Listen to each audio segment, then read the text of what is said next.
मेरे भाई और बहनों, शैतान की चालाकियों से सावधान रहो। शैतान लोगों को छलने में उस्ताद है।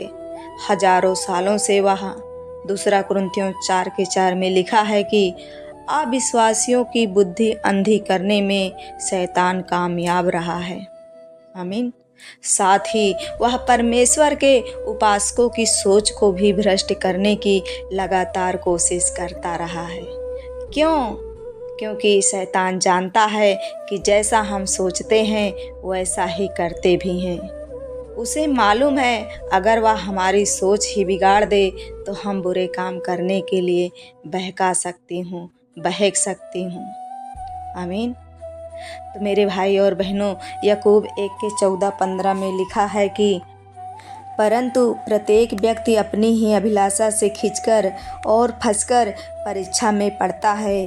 फिर अभिलाषा गर्भवती होकर पाप को जनती है और जब पाप बढ़ जाता है तो मृत्यु को उत्पन्न करता है।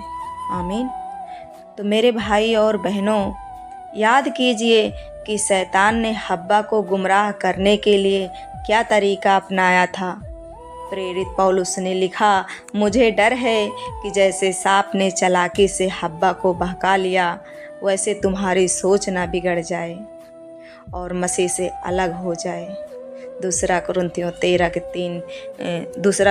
11:3 में लिखा है। तो मेरे भाई और बहनों, शैतान ने हव्वा से बात करने के लिए एक सांप का सहारा लिया। वह हव्वा को फुसलाने में कामयाब रहा, जिसने तबाही का रास्ता चुन लिया। शैतान का मकसद था कि उसकी सोच को भ्रष्ट करके उसका दिमाग खराब कर दे। शैतान की यह चाल काम कर गई।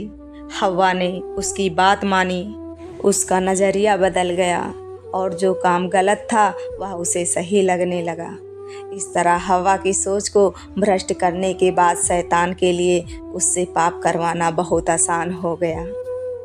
तो मेरे मसीह भाई बहन, शैतान बदला नहीं है, उसका पहला वसूल आज भी वही है। इंसान की सोच भ्रष्ट कर दो तो वह खुद ब खुद पाप करेगा।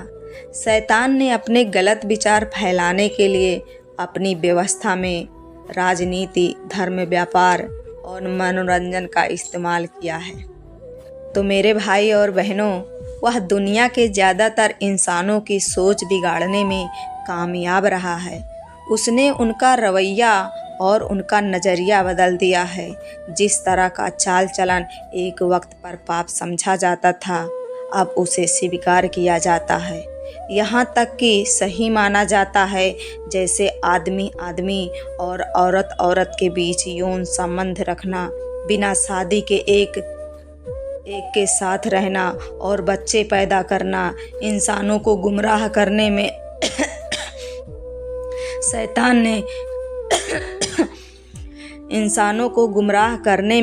शैतान ने किस हद तक कामयाब पाई है। बाइबल बताती है, 1 यूहन्ना 5:19 में, सारी दुनिया शैतान के कब्जे में पड़ी हुई है। आमीन। तो मेरे भाई और बहनों, ऐसा नहीं है कि मसीह होने की वजह से शैतान की चालों का हम पर कोई असर नहीं होगा। शैतान जानता है कि उसका बहुत कम वक्त बाकी रह गया है, इसलिए वह बड़े क्रोध में है और वह खासकर परमेश्वर के लोगों को गुमराह करने पर तुला है। अगर हम चौकन्ने ना रहे तो शैतान के गलत विचार दबे पांव हमारे दिमाग में घर कर सकता है और गुमराह करने वाले उसके लोग हमारी सोच बिगाड़ सकते हैं और हमें पाप करने के लिए फुसला सकते हैं। आमीन।